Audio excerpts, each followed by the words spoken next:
Good evening, planet Earth. Welcome to my secret location for this month's question and answer session here at willblack.com.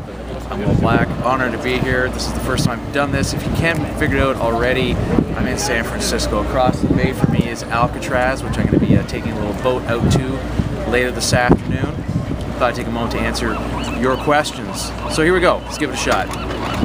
Vicky Bruce asks, Will, I've been listening to your Dancing with the Dead album, and I'm wondering when you wrote the songs and what you were feeling at the time of writing them. Okay, so there's actually, the way I'm going to answer it is like this. There's a saying that goes, you've got your whole life to write your first record, and you got a few weeks to write your second record. Meaning that when you're writing your first album, it's normally a compilation of songs you've written over years. And actually, Dancing with the Dead, which I recorded in 2008, really was that. I wrote the songs over 10 years, everywhere from Victoria to when I was on cruise ships. So it really was about a collection of tunes over 10 years. And that was one of the reasons that I finally actually ended up recording that record, is I had these tunes that needed to be done, needed to be sealed, signed, delivered, put out to the world so I could move on to some new tunes. So yeah, basically 10 years of tunes right there. But I'm well into writing a whole batch of tunes for the next record. Kevin B asks, Hi Will, who is your most listened to band ever? And all the best to you and your family for the new year. Okay, well, let's see. You know, growing up I was a big fan of 80s music, a lot of rock, especially late 80s, early 90s.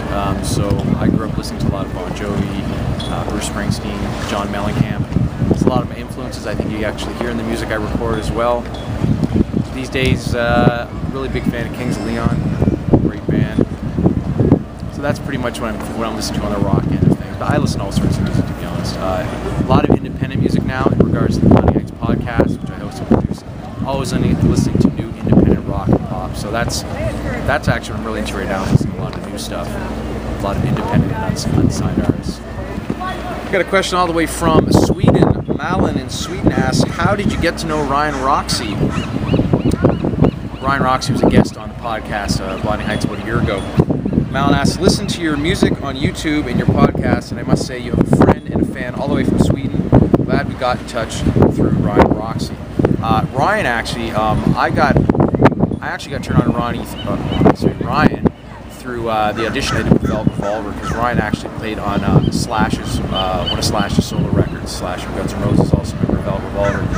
When I did the audition with Velvet Revolver a couple years ago, in the process of doing the research for that, I got wind of Ryan Roxy, heard some solo stuff he'd been doing, and in turn had him on my show about a year ago where I interviewed him and played a couple tunes off his record. And now Ryan's based out of Sweden, great rock star. You should check him out if you get the chance, or go back and listen to the past episode of the Blinding Heights podcast. Great question. Thank you to Malin in Sweden for that. All right, this is a great question from my friend KB White, better known as Keith. He says, it's no secret that you have a luxurious head of hair. Do you use any special designer shampoo? And if so, if the expensive shampoo gets in your pee-pee hole, does it sting as much as the cheap stuff? That's a very deep question from Keith. Keith, by the way, is a great guitar player and a friend of mine here in Bermuda. You know, I use regular shampoo like everybody else. I've always said I'd rather go bald than, rather go gray than go bald. So the fact that I still have a nice healthy head of hair in my mid-30s makes me feel pretty good about that. But not to make it really a big show for Body Shop, but that's really the shampoo I use, is the Body Shop stuff, to be honest. So you got me on that. Thank you, Keith, for that very intelligent question, and for checking on my pee-pee hole. Alright, this question is from Sue Kemp, one of my super fans. Rock on, Sue. She says, hey Will, do you know yet if you'll get a track on the John Lennon project? How cool will it be to record in Felix and Heather's solar-powered studio? Fingers crossed, the exposure will be huge. So some background on that. Sue's talking about a project that my good friend Tony Brannon is executive producer on.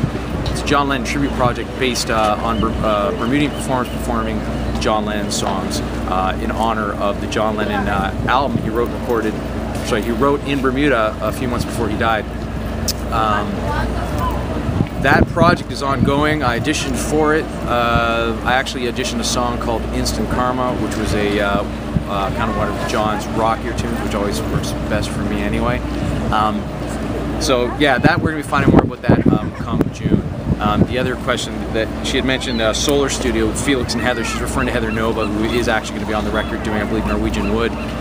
When I had her on last month's episode of the Blinding Heights podcast, she actually was talking about how her last record she recorded entirely based on solar power, because her home studio is now all around solar power. So that's pretty cool. And you can check out more with that on the Blinding Heights at willblack.com or blindingheights.com.